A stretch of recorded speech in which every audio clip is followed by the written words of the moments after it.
Well, hey there. It is Kara from the Special Needs Mom podcast.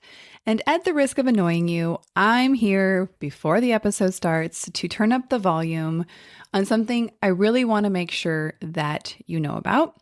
And that is the Pathway to Peace coaching community, specifically that we're going to be opening the doors again soon. Have you ever thought, I really want support, but I can't afford it, or I don't have time for it, or oh, the worst is if you try and seek the support of a professional only to find they have no idea how to help you. That's exactly why I created this space. Pathway to Peace is a community designed for special needs moms who are tired, who are busy, who feel like they're getting trampled by this life and are instead ready to lean in, rediscover who they are, find the strength and peace that they know exists. What you can expect. I want to tell you the price because I want you to think, oh my gosh, I can't believe I didn't join earlier. $47 a month. So that's just a little bit more than $10 a week with a time commitment of about an hour a week. The feedback from current members has been overwhelming. I've been doing interviews, and so I'm getting to hear specifically about what the members are loving. And they're telling me they love the coaching, they love the community, they love feeling supported, and their lives are truly changing. I want you to be part of it. Today, what you can do is click the show notes, join the wait list, and this way you'll be the very first to know when doors open because I think I mentioned it only opens several times a year. So don't miss your chance to join now. It's a great time of year to do this. And with that, let's get to the episode. Hello and welcome to the Special Needs Mom podcast. I'm so glad you're here. And today we're going to talk about a pattern that I see popping up kind of everywhere. Oftentimes, I experience the very same thing that I notice my clients experiencing, which is, one of the, I guess we could call it a gift of experiencing this caregiving, special needs mom, medical mom life journey is that I have that deep understanding of what we are going through, which, does allow me to have that built-in context and understanding. But this is a topic I want to bring up because I feel like it's a topic that I guess the word coming to my mind is heartbreak. To see moms that are courageously giving everything they have, just the hard emotions that come with caregiving, such as shame and disappointment and discouragement and defeatedness and fear and frustration and embarrassment. Like there is so much hard. And I'm just talking about those feelings, right? Not necessarily even all the reasons why you might feel that way, but it's heartbreaking when moms are going through something so hard. And then I see this pattern emerge because as we're going to, go to in a second, I'm going to outline the common kind of circular pattern that we go through. But then I think you'll see, I want you to notice the heartbreak in it because rather than holding ourselves and supporting ourselves, essentially we're concluding something's wrong with us. And you can see why that would be heartbreaking. And maybe even as you listen, you'll be able to tap into the heartbreak that you experience and hopefully some relief when you can exhale and recognize, oh, this is what's happening for me, not that. So let's start with the pattern. So things happen, hard things happen. Those of you listening are going to be very well acquainted with very hard medical diagnoses and conditions to manage, life critical in a lot of cases. And we have our friendly neighbor, the behavioral things that happened. I think it was last week, maybe 2 weeks prior, I talked about something without talking about the exact thing, but basically a behavioral event that was really hard, is really hard still, in the ways that it still is impacting my life. Okay, so there's hard behavioral things. And then we got the relationals. We got all the relationships that we manage, perhaps our spouse or partner, and all the schools and the doctors and the nursing and care providers, and so many different relationships. And some of us are managing work outside of the home, beyond caregiving. We're managing different aspects of careers. So, in all of these areas, hard things happen. And we often feel like we're not handling it, what I'll put in quotes, well enough. Now, it's only when we stand back and really start to analyze it that we notice this. And so that's why these conversations, like this one you're having right now with me, can be so valuable, is because this is when we can kind of stand back and scratch our head a little bit and say, hey, wait a second. Maybe that doesn't make as much sense as I thought it did when it was just swirling around in my head. So these hard things happen. We feel like we're not handling it well enough, or maybe we just feel like we should be handling it differently. And we come to a conclusion, or what I might call a default thought. Some variation of, it must be me. Something must be wrong with me. And this makes sense when you stand back and understand our brains. It's the way our minds work. We're very prone to wanting to have understanding, reasons why. And our brains want to make sense of pain. And when there's no clear reason why we're in such pain, then self-blame or turning on ourselves saying something must be wrong with me feels like the most logical conclusion, or like the only answer. Research actually shows that something called attribution theory says that people naturally try to assign causes to painful or confusing events. And in the absence of clear external causes, we often land on internal ones, blaming ourselves. So I find it's so helpful to kind of stand back and look at the pattern, and again, to kind of scratch our heads and say, oh, well, isn't that interesting? Isn't that interesting how there's actually a very predictable pattern, not just happening for me, but happening for I'm going to say the vast majority of us. It may be too lofty to say all of us.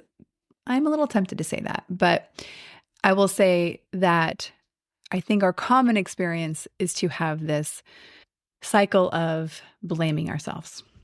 So given this pattern, I want to look at aspects, 3 different angles, and essentially opportunities to take different paths. And the first one is rooted in acceptance, I will say.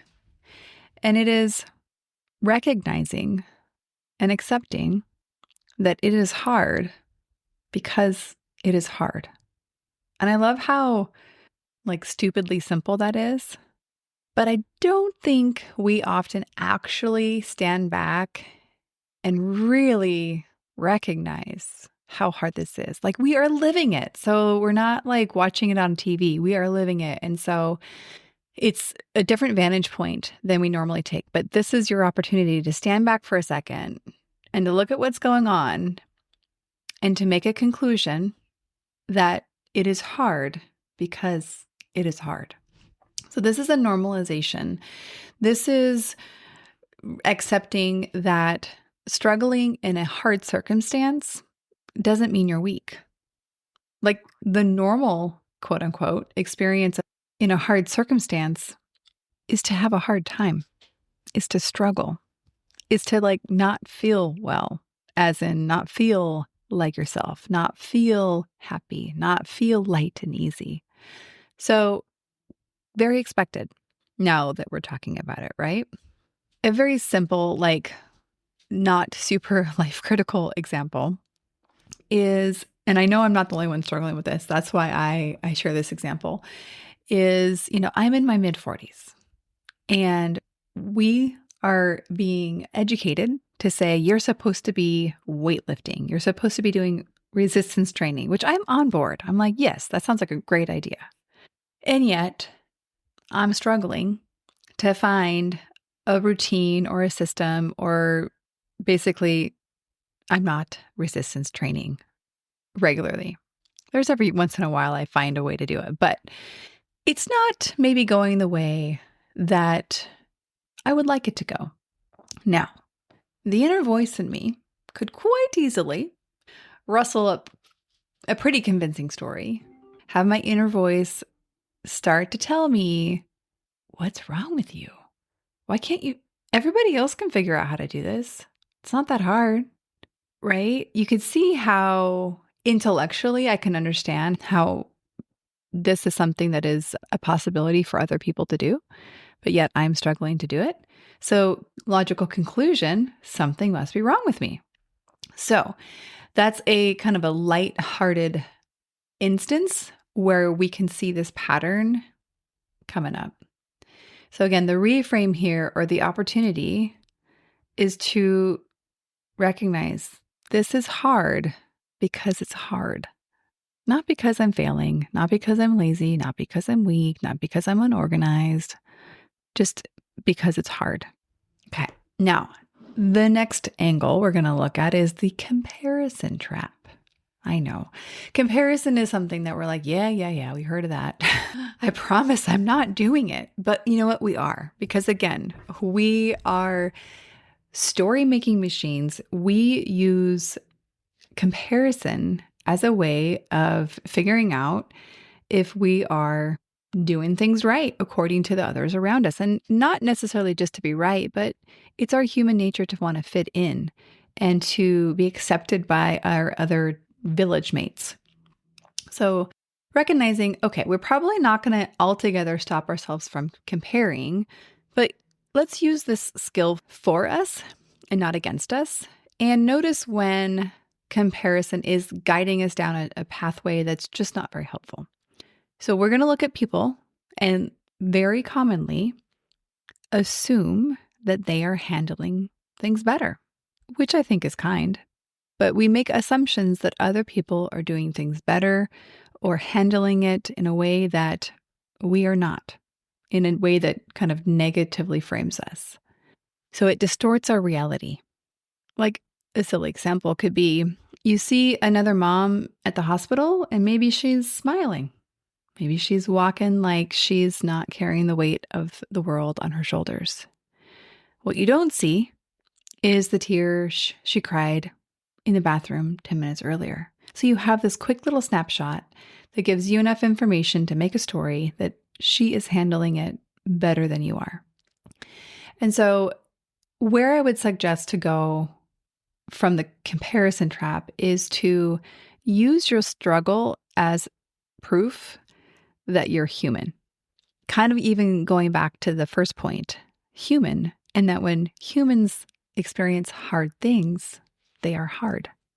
So really just notice if you are giving yourself space for that humanity versus if you're using it of proof of your own weakness or insufficiency. Okay, third opportunity. It's redefining your strength. So most of us don't realize the expectations we have for ourselves. And a lot of us would define strength as being unaffected, unshaken, or never asking for help. But the trick here is that we don't often kind of fully own that. Like we would maybe say, oh, no, I believe in asking for help. I'm all for it. Yet we don't ask for help. So while on some level, some parts of us do believe that asking for help is a sign of strength or strong or something that you're open to, on another level or a part of you also believes that you should be able to do it by yourself. You should be able to do it on your own.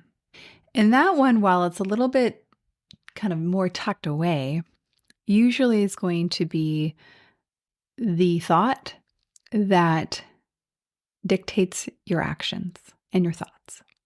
So this is really where we are reframing and just noticing that strength actually is showing up messy, asking for help, letting yourself feel. And that if you're struggling to do those things, then it's just an opportunity to observe where you're getting stuck, to meet yourself there with kindness curiosity, and compassion, and to kind of go into some of the tools and practical shifts I'm going to share with you in a moment.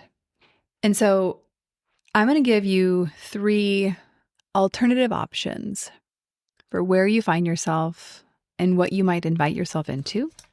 And you might want to write things down. It's like short, but I feel like the kind of thing that I wouldn't expect you just to remember, because I know how many things you have in your head. There's not enough paper to get all of that out, right? No. Okay.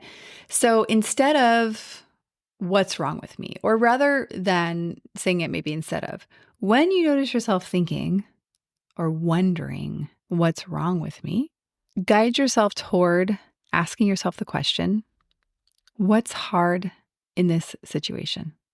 And you can see how that question is going to guide you down some compassion, probably even allowing yourself to feel the impact of the hardness. And it's fundamentally a very different conversation that you're having with yourself. Like, I want you to imagine the difference of how heavy it feels to walk around wondering, what's wrong with me, all day long, as you're trying to cope with all the things that you're coping with, as opposed to walking around all day long, asking yourself and answering, what's hard about this situation? And I almost just picture this opportunity to meet yourself over and over and over again in, again, love, compassion, curiosity, tenderness. And this, I think, back to what I was sharing earlier, back to the heartbreak. This, I think, is where I was trying to articulate the heartbreak. This accusation of what's wrong with me, when I already know the weight that we are carrying as special needs moms. To then layer this on top, that's heartbreaking. It's like adding suffering onto what's already really, really hard. And that's where I think guiding us into a fundamentally different conversation with ourselves, like what's hard about this situation, to me, guides us away from attacking ourselves and into having self-compassion. Okay, let's look at 2 more. You might find yourself thinking some variation of, why can't I handle this? Or maybe it's, why can't I handle this better? And a question I would suggest to replace that or to guide yourself toward is, what support do I need right now? Sit with that one for a second, because your first answer might be like, I have no idea, Kara. That's most of your first answers. But you have more wisdom and more knowledge than you sometimes realize. And so allow yourself to sit with it just for a moment to see what you find. And then the last one we'll go over is, instead of, I shouldn't feel this way, ask, what would I say to a friend who felt this way? And when you're experiencing this, you might not say, feel this way, fill in the blank. I shouldn't feel this guilt. I shouldn't feel this embarrassment. I shouldn't feel this anger. I shouldn't feel this resentment. I shouldn't feel this disgust. Any variation. Ask yourself, what would I say to a friend who felt this way? And there is a variation I want to give you on this one, so you can choose your own adventure. And the alternative to this is, what if it's okay to feel, and then fill in the blank, and whatever the feeling is. What if it's okay to feel whatever the feeling is? And this is just a way of inviting yourself to the openness to feeling how you actually feel. Because a lot of us are like, ooh, if only people knew how I felt, then that leads us down a whole other trail. But also sometimes it's so scary to feel how we actually feel that inviting ourselves into kind of the tiptoe into the waters of that feeling, a great gateway to that is, what if it's okay to feel this way? Okay. Now, as we wrap up, I want to leave you with 3 things. Hard things feel hard because they are hard. Nothing is wrong with you. You are not broken. You are an incredible, resilient human. And it feels fitting to share right before we end this episode that I'm opening the Pathway to Peace coaching community in the middle of October. It opens October 14th. It's only going to be open for 5 days, in which case you can sign up and join the community. This is the community for you if you're craving a safe space where you don't have to carry these thoughts alone, where you're literally surrounded by moms that are like nodding their heads with you, saying, I feel exactly like you do. And you want more. More as in like you want to kind of reclaim the experience that you dreamed of in being a mom, in being a woman, in being a wife, in being a career person. And you do not have to carry all of this alone. And so I encourage you to check out the Pathway to Peace community. Information is available to either sign up for the wait list or sign up on the show notes. I encourage you just to come check it out. All right, well, we're going to leave you there. I hope to see you over there, and we'll see you on the next episode.